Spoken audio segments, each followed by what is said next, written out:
Anda menyaksikan Breaking News Metro TV, pemirsa. PLT Direktur Utama PT PLN Sri Peni Inten Cahyani memohon maaf atas nama PLN kepada masyarakat di sejumlah daerah yang mengalami pemadaman sejak Minggu siang kemarin. Hingga pukul 21 waktu Indonesia Barat Minggu malam, sedikitnya ada 19 gardu induk tegangan ekstra tinggi yang sudah menyala. Pada rilis pukul 21 waktu Indonesia Barat Minggu malam, PT PLN menyatakan dari 19 gardu induk tegangan ekstra tinggi atau GITET, 17 diantaranya sudah bertegangan dan 2 GITET lainnya masih dalam proses pemulihan. Adapun GITET yang masih belum menyala yaitu GITET di Kembangan, GITET Lestari Banten Energi, GITET Jawa 7, dan GITET Suralaya Baru. Lebih jauh, Sri Peni menjelaskan pemulihan GITET tidak bisa dilakukan serentak karena menjaga kestabilan tegangan. Sehingga PLN secara bertahap melakukan penambahan beban pada masing-masing GITET yang belum menyala. Hingga Minggu malam listrik di sejumlah wilayah di DKI Jakarta sudah mulai kembali normal. Namun aliran listrik di wilayah Banten dan sebagian Jawa Barat masih belum sepenuhnya normal. Atas ketidaknyamanan tersebut, pihak PLN menyatakan permohonan maaf yang sebesar-besarnya dan berjanji terus memulihkan GITET-GITET yang belum beroperasi.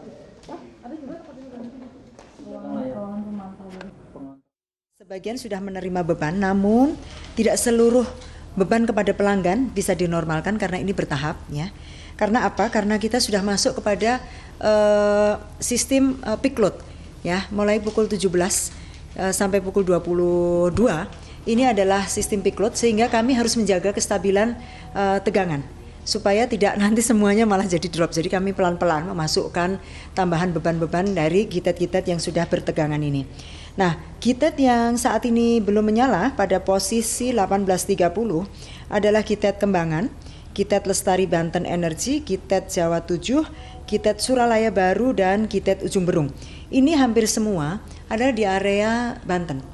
Dan ini memang kami sedang menunggu proses recovery atau masuknya PLTU Suralaya yang akan menopang sistem kelistrikan di Banten ini karena kapasitasnya cukup besar, sampai mencapai 2.800 mega. Usai permohonan maaf, perusahaan listrik negara menjabarkan penyebab pemadaman listrik yang terjadi di Jakarta, Banten, dan sebagian wilayah di Jawa Barat. PLN menyebut penyebab pasokan listrik padam adalah adanya gangguan pembangkit di Suralaya, Cilegon, dan gangguan transmisi di Jawa Barat. PLN telah berupaya untuk melakukan perbaikan, yakni terhadap pengamanan GSW yang putus, penyalaan kembali gas turbin Suralaya, dan pengaturan beban UP2B. Usai sebagian listrik kembali normal, Executive Vice President Corporate Communication dan CSR PLN Imade Suprateka meminta maaf atas dampak dari pemadaman listrik ini.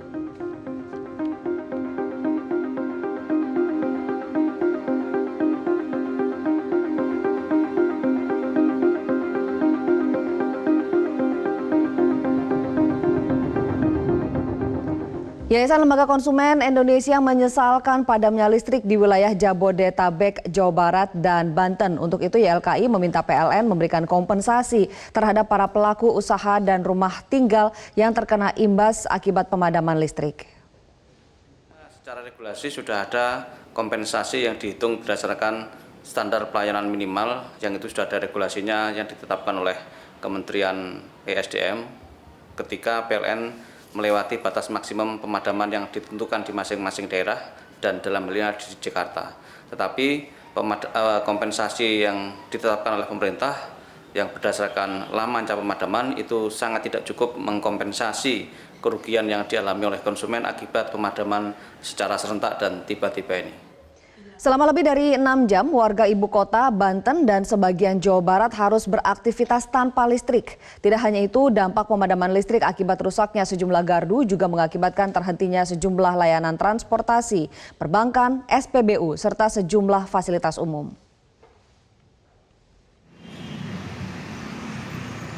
Listrik padam di wilayah Jabodetabek pada Minggu siang mengakibatkan terganggunya operasional moda raya terpadu Jakarta. Tim Operation Control Center OCC MRT mendeteksi 4 kereta ratangga terhenti di antara stasiun bawah tanah dan petugas mengevakuasi para penumpang. Cadangan pembangkit listrik atau backup genset hanya menghidupkan listrik di stasiun untuk menjamin suplai udara lancar, lampu emergensi dan sebagainya tetap menyala saat listrik padam. Sementara akibat pemadaman listrik, para penumpang memadati sejumlah stasiun KRL antara lain Stasiun Tanah Abang, Manggarai, dan Bogor. Para calon penumpang berjubel memenuhi gate dan peron stasiun. Setelah ditunggu berjam-jam listrik tidak menyala, para penumpang beralih ke moda transportasi lain. Gara-gara listrik padam, lalu lintas di seluruh wilayah terganggu tak hanya di ibu kota, namun kekacauan lalu lintas juga terlihat di Pantura Cirebon hingga kota Bandung. Kendaraan saling serobot karena lampu lalu lintas mati. Padamnya listrik di ibu kota mengganggu juga layanan anjungan tunai mandiri atau ATM milik beberapa bank di Jakarta Selatan lumpuh total. Para nasabah yang tetap mendatangi ATM untuk bertransaksi terpaksa harus kembali keluar, dikarenakan aliran listrik yang mensuplai mesin ATM padam. Padamnya listrik juga menyebabkan banyak SPBU tidak beroperasi. Warga pun mengeluhkan sulitnya membeli bahan bakar kendaraan karena mesin pompa SPBU tidak berfungsi. Tim Liputan Metro TV. Pemirsa, terkait pemadaman listrik yang terjadi mulai pukul 11.50 waktu Indonesia Barat pada hari Minggu kemarin, kami akan menyampaikan kembali rilis resmi yang disampaikan oleh PLN pada pukul 13.20 waktu Indonesia Barat. Gangguan terjadi pada sisi transmisi Ungaran dan Pemalang 500 kV yang mengakibatkan transfer energi dari timur ke barat yang mengalami kegagalan dan diikuti trip seluruh pembangkit di sisi tengah dan juga Jawa Barat.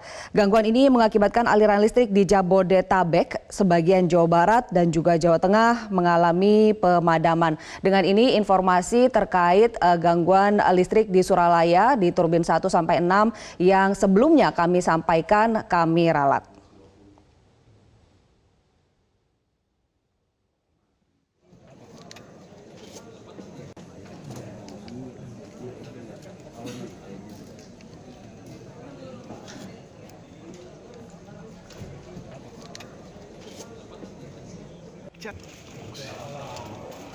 Pemirsa, di layar kaca Anda bisa kita simak bersama kedatangan Presiden Republik Indonesia Joko Widodo ke kantor pusat PT PLN di Jalan Trunojoyo. Jokowi datang menyikapi apa yang terjadi kemarin sejak Minggu siang hingga Minggu dini hari, bahkan mungkin di sebagian wilayah masih terjadi hingga saat ini, yaitu adanya pemadaman listrik akibat gangguan transmisi yang ada di sisi Ungaran dan Pemalang 500 kV. Dan juga adanya gangguan pada transmisi Sutet 500 kV yang mengakibatkan padamnya sejumlah area di Jawa Barat dan juga di Jabodetabek serta sebagian Jawa Tengah.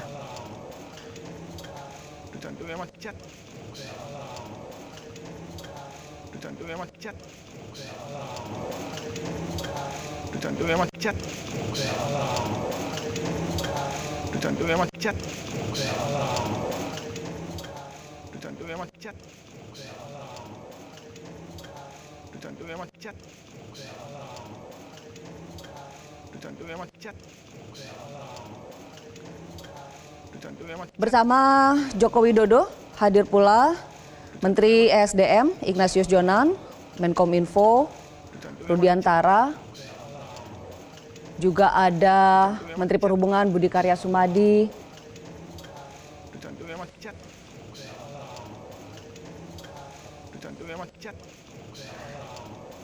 Sekretaris Kabinet Pramono Anung, dan sejumlah rombongan yang lain.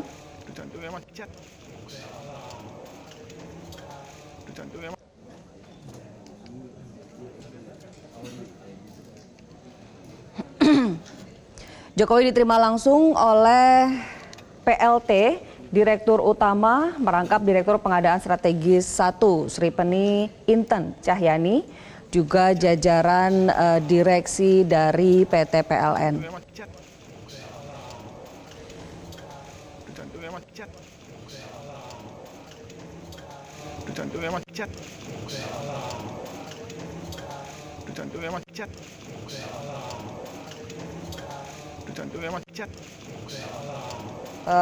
Sahkan dalam RUPS PLN 2019.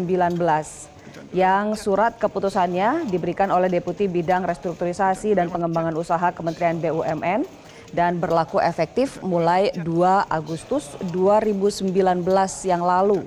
2 hari persisnya sebelum terjadi gangguan yang berimbas pada sebagian besar wilayah Jabodetabek, sebagian Jawa Barat, dan juga sedikit wilayah di Jawa Tengah.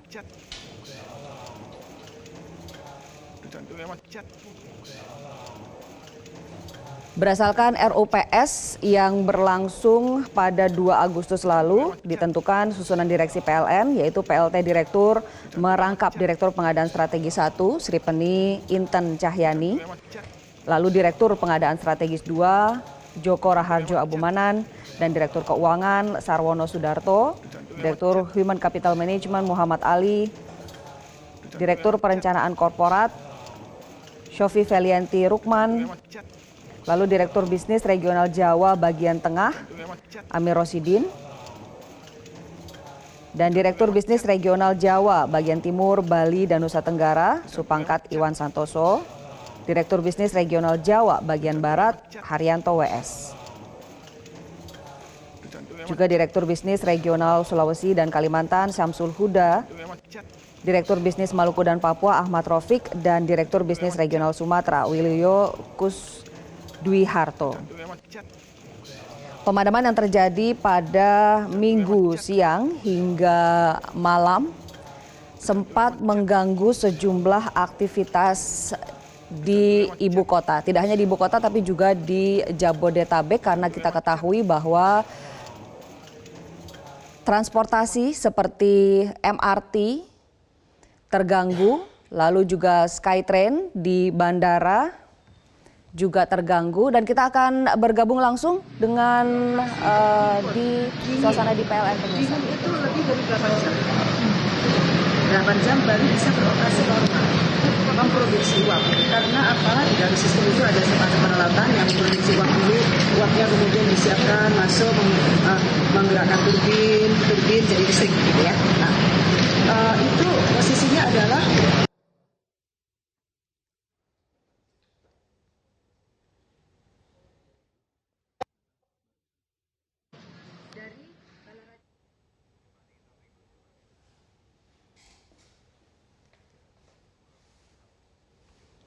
Pemirsa, kami harus jeda dulu dan akan kembali sesaat lagi. Kami harap Anda tetap bersama kami.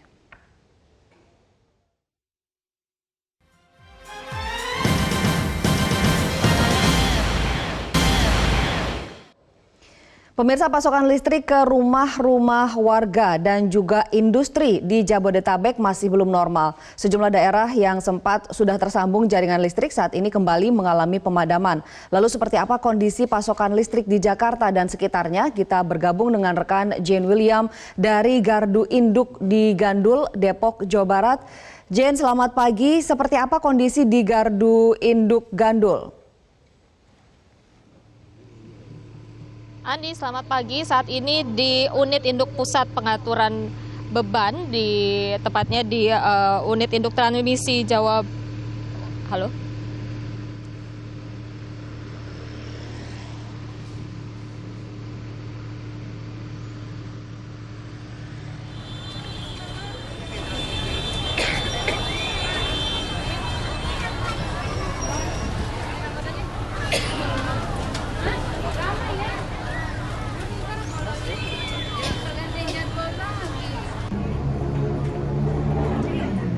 Jen, bisa Anda ceritakan seperti apa kondisi Gardu Induk Gandul saat ini saat Anda berada di sana? Pusat pengaturan beban atau di UI P2B Gandul, Cinere, Depok, Jawa Barat, tepatnya di unit induk transmisi Jawa bagian Barat, kami memantau memang sedang dilakukan perbaikan begitu untuk sistem yang sedang ada di sini. Namun memang saat ini informasi yang bisa diberikan dari pihak PLN yang ada di sini memang cukup terbatas karena juga masih menunggu hasil dari konferensi pers yang akan dilangsungkan di kantor PLN Pusat. Rencananya akan berlangsung pada pukul 10 waktu Indonesia Barat nanti, di mana Presiden Joko Widodo juga hadir di kantor PLN tersebut. Dan memang saat ini tahap pemulihan masih terus dilakukan pemulihan yang dilakukan secara bertahap. Jadi memang ada beberapa daerah yang saat ini pasokan listriknya belum sampai begitu atau masih mengalami pemadaman listrik. Jadi tadi kami mendapatkan informasi dari bagian humas di P2B di sini bahwa diimbau kepada masyarakat yang daerahnya masih terdampak agar bisa bersabar dan bisa mengerti dengan kondisi ini, bahwa memang pemulihan ini dilakukan secara bertahap. Jadi memang masih ada beberapa wilayah yang terdampak begitu. Ani. Baik, untuk aktivitas di Gardu Induk Gandul sendiri tempat Anda berada saat ini, apakah ada kesiapsiagaan yang tidak biasa begitu atau segala sesuatunya berjalan seperti biasa saja? Untuk aktivitas di sini berjalan seperti biasa, namun pemantauan kami tadi memang masih ada dilakukan beberapa perbaikan begitu, dan di sini juga nanti akan berkoordinasi dari sektor-sektor lain untuk nantinya akan diinformasikan begitu apakah untuk distribusi kemudian juga untuk pasokan listrik ini sudah bisa berjalan dengan normal atau tidak. Tadi dikatakan diperlukan waktu setidaknya 1 kali 24 jam untuk nantinya sistem distribusi kemudian juga pasokan listrik ini bisa berjalan dengan normal seperti biasa. Dan tadi dikatakan juga bahwa untuk perbaikan ini memang dilakukan untuk wilayah-wilayah prioritas begitu, yaitu di daerah-daerah yang merupakan sentral bisnis, kemudian pusat pemerintahan atau ada perkantoran begitu. Memang jalur-jalur tersebutlah yang terlebih dahulu diutamakan untuk dinormalkan kembali arus listriknya begitu. Jadi untuk daerah lain yang masih belum menyala listriknya harap bisa bersabar terlebih dahulu, dan juga masyarakat diimbau juga untuk mempersiapkan diri dan juga waspada apabila nantinya terjadi pemadaman listrik secara bergilir. Namun memang ini betul-betul sedang tengah diupayakan untuk bisa pasokan listriknya berjalan dengan normal lagi begitu. Namun memang dilakukan secara bertahap. Ani. Baik, artinya memang sebagian wilayah yang ada dalam tanggung jawab begitu Gardu Induk Gandul belum sepenuhnya menyala, atau apakah sudah bisa dipastikan bahwa wilayah-wilayah yang mendapatkan listrik dari Gardu Induk di mana Anda berada sudah normal pasokan listriknya? Memang masih ada beberapa daerah yang belum bisa mendapatkan pasokan listrik karena saat ini tengah dilakukan perbaikan secara bertahap begitu, Ani. Jadi memang ada wilayah yang seharusnya mendapatkan pasokan listrik dari P2B Jawa bagian Barat ini yang masih belum normal kembali begitu. Sekali lagi bahwa PLN setidaknya memerlukan waktu 1 kali 24 jam untuk bisa memperbaiki secara bertahap begitu untuk bisa normal kembali pasokan listriknya, dan diharapkan memang tidak perlu memakan waktu yang terlalu lama begitu sehingga listrik ini bisa digunakan lagi dengan normal seperti biasa begitu, Ani. Baik, Jen William melaporkan langsung dari kawasan Gandul, Cinere. Terima kasih banyak atas laporan Anda. Kami akan terus update lagi situasi terkini dari sana. Terima kasih. Pemirsa, kita akan mengajak Anda untuk bergabung dengan Bapak Haryadi Sukamdhani, Ketua Umum Asosiasi Pengusaha Indonesia atau APindo, di mana pemadaman listrik yang terjadi hari Minggu berdampak pada lumpuhnya layanan komunikasi dan juga sejumlah industri. Seberapa besar dampak kerugian akibat pemadaman listrik PLN ini? Sudah ada Pak Haryadi Sukamdhani. Pak Haryadi, selamat pagi. Ya, selamat pagi, Mbak. Ya Pak, kita ketahui bahwa kemarin memang hari Minggu gitu, tapi ada sejumlah industri dan juga bisnis yang tetap melaksanakan, tetap berjalan pada hari Minggu. Bisa Anda perkirakan Pak, seberapa besar kira-kira potensi kerugian dari pemadaman yang terjadi sepanjang hari kemarin hingga saat ini? Kalau untuk menghitung secara langsung tentu agak sulit ya Mbak ya, karena kan sektornya banyak.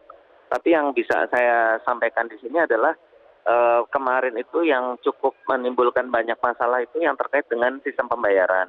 Jadi transaksi yang terjadi baik hari libur atau tidak itu kan sebenarnya banyak juga transaksi yang dilakukan oleh masyarakat ya, dan terutama ini yang non cash.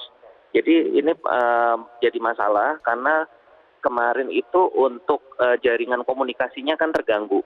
Jadi yang terkait dengan basis internet, basis seluler itu kemarin bermasalah semua, Mbak. Nah itu kemarin yang kasihan adalah kalau masyarakat yang bertransaksi itu nggak bawa uang cash. Nah itu juga masalah karena untuk mengambil di ATM juga problem juga begitu. Nah ini memang karena terjadi hari Minggu mungkin tidak terlalu kelihatan sekali ya. Tapi kalau hari kerja saya rasa ini akan dampaknya kan sangat luar biasa sekali, Mbak. Bahkan juga Artinya saya mencatat sektor retail ya Pak Haryadi yang paling tidak terdampak. hanya retail, iya tidak hanya retail, Mbak. Jadi juga dari sektor produksi juga kelihatannya bermasalah, Mbak, karena beberapa industri itu belum nyala tuh sampai hari ini, pagi ini juga. Seperti di daerah Depok tuh belum, padahal sana juga banyak industri yang ini. Jadi memang akhirnya kan menjadi kos tambahan ya, karena kita harus menyalakan genset, Mbak. Jadi pasti itu juga akan ada tambahan biaya. Pak, kalau misalnya kita lihat berdasarkan sektor, Pak, sektor usaha apa saja yang paling terdampak begitu, Pak, sepanjang hari kemarin dan juga hingga pagi ini akibat adanya pemadaman listrik? Ya, saya rasa pertama adalah yang terkait dengan data ya, Mbak ya. Jadi itu perbankan, data center, e-commerce itu yang paling utama. Lalu kami di industri jasanya seperti hotel, retail, restoran itu juga akan ada dampak karena transaksinya terganggu. Begitu. Baik, PLN sudah mewacanakan akan ada kompensasi atas padamnya listrik ini dan juga akan melakukan evaluasi. Kalau dari sektor usaha, Pak, bagaimana Anda menanggapinya? Saya nggak banyak komen deh kalau mau perusahaan monopoli, Mbak. Dari dulu juga bicaranya panjang banget tuh mau ngasih diskon segala macam, kemana nggak ada, prakteknya juga nggak seperti itu. Jadi sulit lah kalau menurut saya ya. Saya melihat pengalaman yang lalu gitu loh, bicara kompensasi mungkin dibicarakan saat ini pada saat krisis, tapi nanti kalau udah normal semua juga lupa juga gitu. Jadi menurut saya ke depan itu justru pemerintah harusnya memudahkan regulasi untuk industri itu mempunyai backup sendiri, Mbak. Sekarang ini terus terang kita juga jengkel ya, karena di undang-undang kelistrikan itu menimbulkan banyak masalah yang terkait dengan sertifikat layak operasi untuk genset. Bahkan di beberapa daerah itu beberapa sektor seperti hotel dan mall itu diperkarakan, dipidanakan, Mbak. Karena mereka punya genset sendiri, lalu dipaksa untuk melakukan sertifikat layak operasi dan sebagainya, akhirnya mereka bermasalah. Jadi menurut saya pemerintah sekarang juga dengan PLN juga harus lebih fleksibel melihat masalah listrik ini. Jangan mau menangnya sendiri gitu loh. Karena saya lihat sekarang gitu, bahkan teman-teman yang punya pembangkit pun jadi masalah sekarang. Mereka punya pembangkit, punya excess capacity, diberikan kepada masyarakat, salah juga gitu loh. Jadi tolong dilihat deh, sekarang sebaiknya semua melihat dalam konteks bahwa ini kepentingan kita bersama, gitu, Mbak. Baik, artinya Anda mendorong bahwa industri boleh mengadakan atau menyelenggarakan pembangkit sendiri, begitu? Atau sebenarnya boleh, Mbak, itu boleh, tapi dibikin susah, itu yang kita masalah. Dibikin susah dan sebagainya, ujung-ujungnya itu kita merasa ya seperti dikerjain gitu loh. Padahal itu kan tujuannya untuk backup. Kita tetap PLN kan yang main supply untuk energi kita, tapi itu untuk backup itu pun dipersulit, begitu. Dibikin susah lah. Jadi kita lihat kok undang-undang kelistrikan juga seperti itu. Nah kalau udah kayak begini terus bagaimana kan gitu kan? Jadi maksudnya kalau ada inisiatif dari masyarakat melakukan upaya untuk melakukan backup, ya itu tolong dimudahkan, bukannya terus dijadikan objek baru yang ujung-ujungnya kan menjadi biaya tinggi itu, Mbak. baik, untuk saat ini Pak, untuk pagi ini, anggota Apindo sendiri yang mengaku masih kesulitan menjalankan bisnisnya karena masih terjadi pemadaman, apakah masih banyak, Pak? Saya mencatat masih beberapa, Mbak ya. Itu tadi ada di daerah Depok untuk industri masih bermasalah. Lalu juga untuk beberapa daerah di Jawa Barat, Jatinangor dan sekitarnya itu juga belum hidup tuh. Untuk di situ sektor lebih ke hotel ya. Hotel di situ masih bermasalah juga. Seperti itu, Mbak. Baik, jika memang Pak nanti diberikan kemudahan untuk menyelenggarakan pembangkit sendiri, apakah memang kontribusinya terhadap perekonomian bisa signifikan? Ya pasti, Mbak, karena itu kan backup, Mbak. Jadi tolong dilihat, ini kita bukannya mau saingan sama PLN, tapi ini backup, Mbak. Jadi hanya untuk kalau ada apa-apa kita tuh standby. Itu pun dibikin susah gitu. Tadi yang saya bilang dibikin, ada kok di undang-undang listrikannya yang seperti itu, yang mewajibkan SLO itu Satgas Layak Operasi, yang ujung-ujungnya adalah untuk kepentingan, bukan menuduh untuk kepentingan pihak-pihak tertentu ya, tapi pada ujungnya itu kan biaya lagi gitu loh. Yang mana sebetulnya perawatan daripada genset itu udah pasti melekat yang punya gitu. Yang mengusahakan itu pasti dia juga akan menjaga peralatannya kan dalam keadaan yang prima gitu loh, Mbak. Tapi bukan artinya kita boleh aja sertifikasi, boleh, tapi bukan terus lalu akhirnya menimbulkan biaya tinggi lagi. Begitu, Kalau Mbak. memang di undang-undangnya sudah diperbolehkan, lalu apa yang menjadi hambatan Pak untuk merealisasikan hal itu? Ya itu, di dalam hal perizinannya itu, Mbak. Boleh iya, tapi perizinannya dibikin susah. Seperti tadi saya contohkan, ada satu anggota Apindo di Riau. Itu mereka punya pembangkit sendiri, dan pembangkitnya itu berlebih. Nah, masyarakat di sana meminta suplai tambahan, itu juga jadi masalah gitu loh. Kalau misalnya kita Proses perizinannya ini di mana Pak? Di pemerintah daerah atau di mana? Pemerintah daerah. Di beberapa pemerintah daerah. Pemerintah daerah ini yang menafsirkan dengan berbagai tafsirannya sendiri. Gitu, Mbak. Baik Pak Haryadi Sukamdhani, Ketua Umum Apindo, terima kasih sudah bersama kami. Semoga bisa segera menyala dan pasokan listrik bisa segera mengalir sehingga industri dan juga pelaku usaha bisa kembali menggerakkan roda industri dan berkontribusi lebih banyak lagi terhadap perekonomian bangsa. Terima kasih Pak Haryadi, selamat pagi. Pemirsa, Presiden Joko Widodo mendatangi kantor pusat PT PLN pagi hari ini. Kedatangan Jokowi untuk mengetahui langsung penyebab padamnya listrik di sebagian Pulau Jawa. Presiden Jokowi tiba di kantor PLN sekitar pukul 8.45 waktu Indonesia Barat dan disambut oleh pelaksana tugas Direktur Utama PLN Sri Penny Inten Cahyani.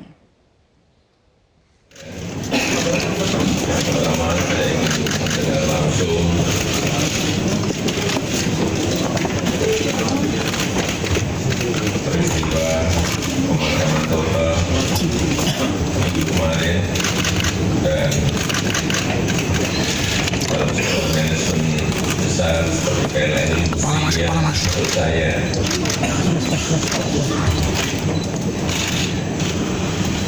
ada tata kelola risiko yang dihadapi dan manajemen besar. Tentu saja ada contingency plan, ada backup plan.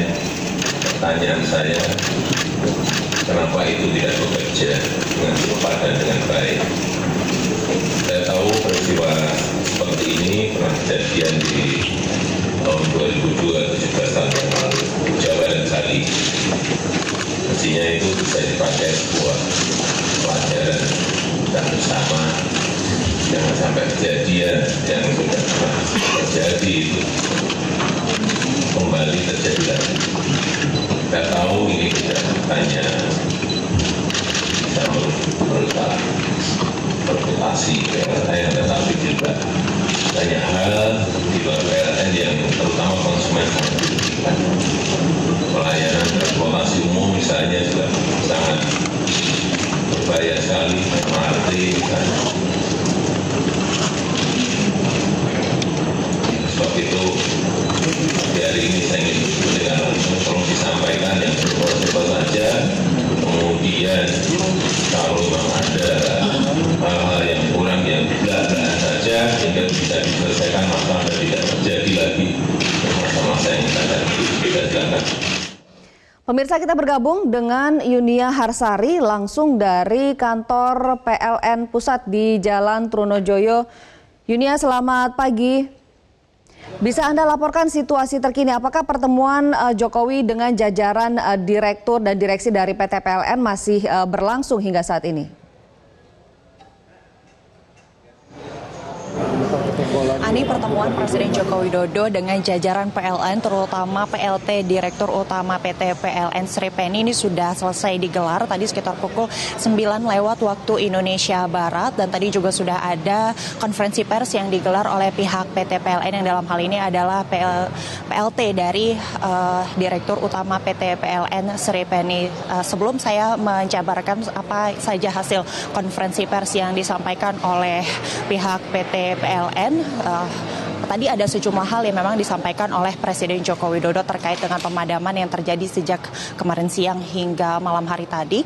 Ada 3 hal setidaknya yang disampaikan oleh Presiden Joko Widodo. Yang pertama, ini Presiden bisa dikatakan menyayangkan kejadian pemadaman yang terbilang cukup besar. Ini daerah Jabodetabek, Jawa Tengah, dan juga sebagian di Jawa Barat. Dan tadi ada perintah tegas dari Presiden Joko Widodo untuk segera menyelesaikan permasalahan ini karena memang ada banyak sekali kepentingan masyarakat yang terganggu, tidak hanya individu namun juga banyak pelaku usaha dan juga banyak fasilitas-fasilitas umum yang terganggu akibat adanya pemadaman listrik sejak kemarin. Dan yang kedua, ini Presiden menegaskan bahwa harus ada kompensasi yang diberikan oleh PT PLN kepada pihak-pihak yang terdampak, yang terutama ini adalah masyarakat. Tadi ada usul seperti itu untuk menggratiskan biaya listrik 1 hingga 3 hari ini setelah pemulihan nanti selesai dilakukan oleh PT PLN. Dan yang terakhir, ini ada perintah dari Presiden Joko Widodo untuk menginvestigasi apa sebenarnya penyebab pemadaman ini bisa terjadi serentak seperti itu, dan luasan wilayahnya pun juga cukup besar di kota-kota besar yang penuh dengan pelaku usaha, yakni di daerah Jabodetabek, sebagian besar Jawa Tengah dan juga Jawa Barat. Nah, menanggapi hal ini yang tadi memang pertemuan Presiden Joko Widodo dengan PLT Dirut PT PLN ini tidak berlangsung lama, seperti itu hanya sekitar 15 sampai 20 menit.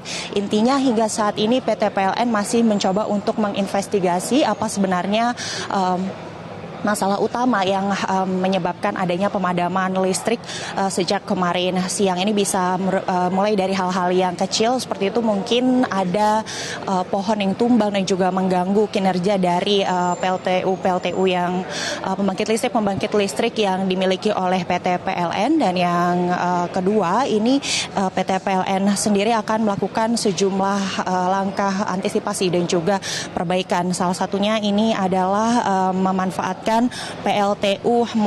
PLTGU di Muara Karang untuk membackup pasokan listrik atau kebutuhan listrik di wilayah Jakarta. Dan ini memang yang dikhususkan atau diprioritaskan ini adalah di kawasan Jakarta terlebih dahulu, karenanya pihak PT PLN sendiri memberikan atau meminta maaf untuk hari ini kepada masyarakat bahwa hingga sore hingga malam hari nanti masih akan ada pemadaman bergilir yang dilakukan oleh pihak PT PLN ini untuk memulihkan kembali. Ini adalah proses pemulihan listrik yang dapat dilakukan oleh PT PLN sebelum nantinya ada pasokan-pasokan listrik yang datang dari sejumlah PLTU besar lainnya yang kini sedang dioperasikan atau sedang diusahakan seperti itu untuk memasok listrik ke kawasan Jabodetabek dan juga sebagian besar Jawa Tengah dan juga Jawa Barat. Dan nantinya ini akan ada tambahan energi untuk pembangkitan listrik seperti itu untuk memulihkan kondisi yakni dari pemadaman listrik yang terjadi di beberapa daerah hingga saat ini. Karena memang tadi dijelaskan juga dan ditegaskan oleh PT PLN sendiri bahwa untuk pemulihan dari pasokan listrik untuk kawasan-kawasan yang mengalami pemadaman ini memang butuh waktu yang tidak sebentar, karenanya pemadaman bergilir ini menjadi salah satu cara untuk kemudian memberikan akses listrik yang merata bagi wilayah-wilayah yang kemarin sempat mengalami pemadaman. Ani.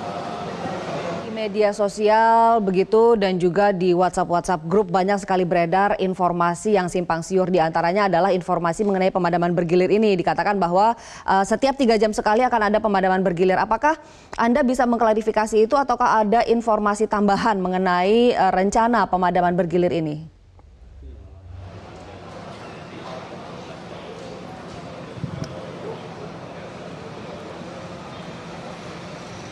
Ya, tadi berdasarkan informasi yang kami peroleh dari konferensi pers PT PLN, memang ada pemadaman listrik yang akan dilakukan secara bergilir di daerah-daerah yang kemarin terdampak, yakni di wilayah Jabodetabek, lalu sebagian besar di wilayah Jawa Tengah dan juga Jawa Barat. Namun pastinya seperti apa, kita akan cuplik dari pernyataan Presiden Joko Widodo di gedung PLN Pusat Jakarta.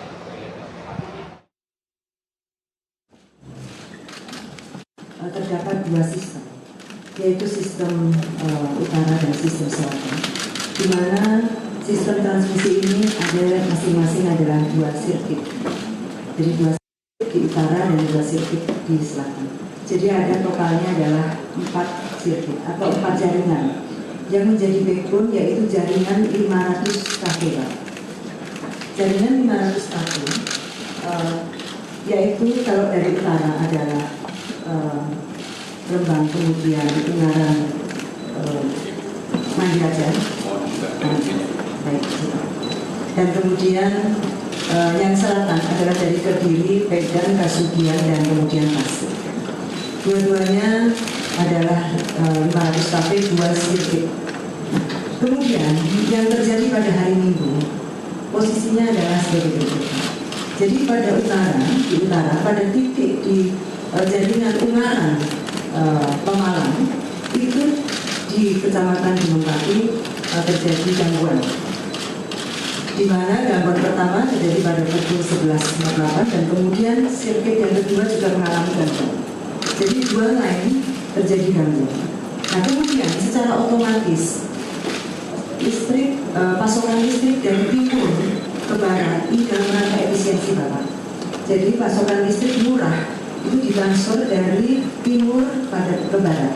Nah, salah satu mitigasi yang telah dilakukan oleh kami dalam hal ini di RUPTL adalah membangun PLTU yang dalam hal ini murah ada di pusat beban yaitu di wilayah barat. Dan itu sekarang sedang berjalan. Salah satunya yang sudah akan beroperasi COD pada tahun ini adalah Jawa 7 Bapak. 1000 mega akan masuk di tahun 2019 ini dan kemudian 2020 1000 mega lagi. Dan selanjutnya 2023 akan ada 1000 mega dari Sukalaya 9 dan kemudian 2024 1000 mega lagi Sukalaya 10. Nah, dari kondisi seperti itu maka secara otomatis transfer daya dari timur ke barat itu sebesar 2000 mega.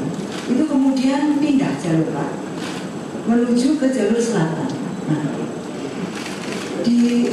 pada waktu hari Minggu ini sudah menjadi satu rutin Pak. Hari Minggu itu beban rendah sehingga kami PLN melakukan perbaikan atau pemeliharaan jaringan. Kemudian yang dipelihara adalah yang di selatan Pak. Di Kediri, Medan, dan Kasugian itu dilakukan pemeliharaan satu sirkuit yang pertama, sehingga itu tinggal satu sirkuit saja. Pada waktu pindah dari Ungaran kemudian ke Medan dan kemudian ke Kasugian dan Tasik, inilah kemudian membuat goncangan di dalam sistem. Nah, goncangan ini kemudian secara proteksi, secara pengamanan sistem ini kemudian melepas Pak. Nah yang dilepas adalah Kasugian Tasik. Jadi Kasugian Tasik kemudian lepas dari sistem sehingga aliran dari pasokan daya dari timur ke barat mengalami putus. Di timur masih bertegangan Pak. Jadi pada pukul 11.48 itu kondisi sistem listrikan di Jawa Timur dan Bali dan kemudian daerah istimewa Yogyakarta dan Jawa Tengah normal Pak. Nah kemudian karena lepas maka tegangan turun Pak. Nah karena tegangan turun maka secara proteksi pembangkit-pembangkit yang ada di sistem barat itu mengalami proteksi melepaskan diri dari sistem. Karena frekuensinya kemudian drop sampai mencapai 46 Hz dan kemudian ini secara proteksi ke sistem mesin-mesin pembangkit melepaskan diri. Dari melepaskan diri inilah kemudian upaya yang dilakukan PLN adalah memaksimalkan bagaimana perbaikan atau proses transfer dari timur ke barat itu tetap berjalan. Sedikit demi sedikit berjalan waktu Pak. Dan kemudian memang kami mohon maaf Pak, prosesnya lambat. Kami akui Pak, prosesnya lambat. Kami mengharapkan sebenarnya sudah masuk untuk ke Surabaya kembali masih dalam posisi hot start. Artinya kalau PLTU masih bertegangan sedikit, kemudian tidak mati sama sekali, dia tidak dalam kondisi dingin, sehingga hanya memerlukan waktu 4 jam untuk kemudian di start kembali. Nah, kejadiannya adalah kemarin masuk ke Saguling, kemudian Saguling dihidupkan, dari saguling kehidupan ini sudah pada pukul 14 Bapak. Nah, saguling ini memiliki peran untuk menstabilkan daya dan tegangan. Karena sistem di dalam garuling ini kemudian pada waktu kondisi emergensi sangat memerlukan pembangkit-pembangkit yang memiliki peran menstabilkan daya dan tegangan. Kemudian dari saguling, kemudian masuk ke Cibinong, kemudian ke Depok, dan kemudian masuk ke Gandul. Nah, dari Gandul ini pasokan daya kemudian ditransfer menuju ke Balaraja dan ke Suralaya. Namun posisinya memang sudah cukup lama, Pak. Sehingga masuk ke Suralaya, posisinya sudah cold start. Jadi mesin sudah dingin. Nah, mesin sudah dingin sehingga sampai saat ini yang kami prediksikan, kami bisa memulihkan dalam waktu 4 jam dengan beroperasinya PLTU Suralaya, yaitu 2.800 MW di sana, yang cukup untuk memasok sistem Jawa Barat dan Banten, kemudian menjadi mingguan. Karena baru tadi pagi pukul 3, artinya lebih dari 8 jam karena sudah masuk dingin, ini baru masuk 400 MW, yaitu unit 3. Nah, kemudian dari Gandul, pasokan menuju ke Muarakarang dan kemudian ke Priuk.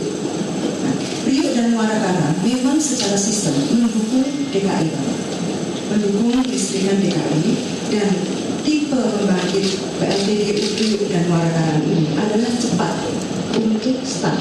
Jadi memang dirancang cepat untuk beroperasi kembali. Dari Priuk dan Muarakarang ini baru sampai ke Priuk dan Muarakarang itu pukul 18 pagi. Oleh karena itu kalau kita perhatikan dari kami pantau di dalam masyarakat pelanggan, ada yang sudah masuk di pukul 19, ada yang 20, 21 dan 20. Karena bertahap. Karena apa? Karena kami pada waktu kondisi emergensi, sistem harus dijaga secara tegangan maupun secara frekuensi. Karena kalau frekuensinya turun, maka pembangkit-pembangkit yang sudah beroperasi dikhawatirkan akan lepas kembali. Jadi memang ini salah satu yang sangat hati-hati pada kondisi emergensi, karena pada waktu semuanya turun, maka kami harus menghidupkan satu persatu dengan cermat dan hati-hati. Jadi memang proses kami mengambil kami di dalam proses kami ada beberapa hal yang kami harus pangkas di dalam penormalan kembali, terutama cascading berkaitan dengan mulainya dari 500 kV turun ke 150 kV, kemudian masuk ke 20 kV, ini masuk ke distribusi dan masuk ke jaringan pelanggan.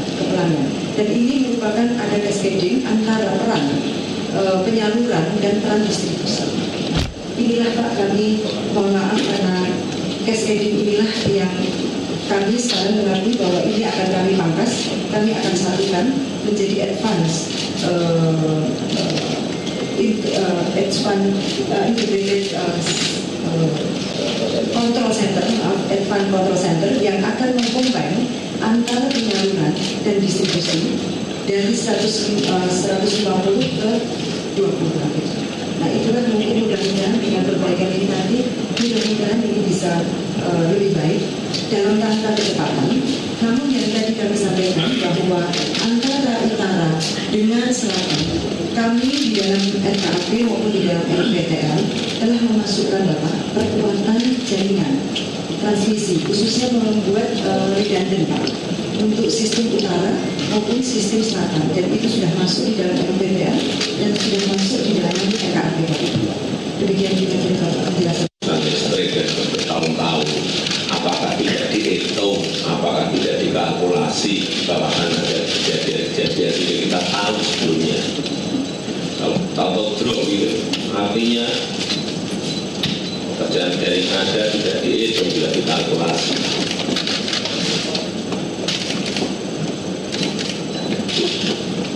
Dan itu betul-betul merugikan kita semuanya.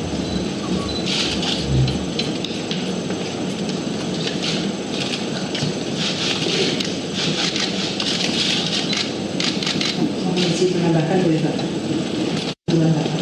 N-1, kemudian paling emergensinya adalah N-1-1. N itu adalah jumlah sirkuit Bapak. di dalam sistem yang memasok tadi utara dan selatan. Tadi ada 2 sirkuit di utara dan 2 sirkuit di selatan. Ada jumlahnya 4. Kemudian 2 hilang secara tiba-tiba.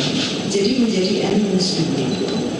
Kemudian 1 itu sudah ada pemeliharaan. Jadi N-1 artinya pemeliharaan yang dibolehkan adalah 1 lain, yaitu di selatan. Ini yang harus diantisipasi adalah terjadinya gangguan 2 sirkuit sekaligus. Memang ini yang secara teknologi nanti kami akan investigasi lebih lanjut berkaitan dengan lagi cepat-cepatnya yang dari beberapa wilayah yang belum hidup segera dikejar dengan cara apapun agar segera bisa kembali. Kemudian hal yang menyebabkan peristiwa besar yang terjadi dan tidak ulang jangan sampai terjadi. Baca permintaan saya.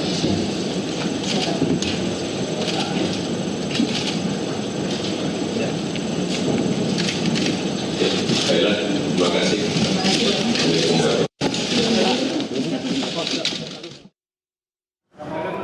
Ani, kembali ke Anda di studio. Baik Yunia, terima kasih banyak atas laporan Anda langsung dari kantor pusat PT PLN. Pemirsa, kami harus jeda dulu dan akan kembali sesaat lagi.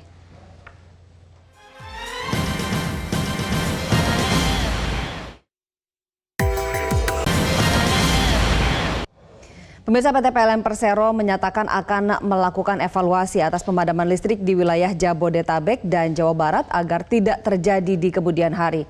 Pemadaman listrik ini membuat PT PLN berpotensi merugi sekitar 90 miliar rupiah. Ini Inten Cahyani, PLT Direktur Utama PT PLN Persero. Pada kesempatan ini menyampaikan permohonan maaf yang sebesar-besarnya kepada para pelanggan. Pelaksana tugas Direktur Utama PLN Sri Penny Inten Cahyani meminta maaf atas terjadinya pemadaman listrik yang cukup lama hari Minggu kemarin.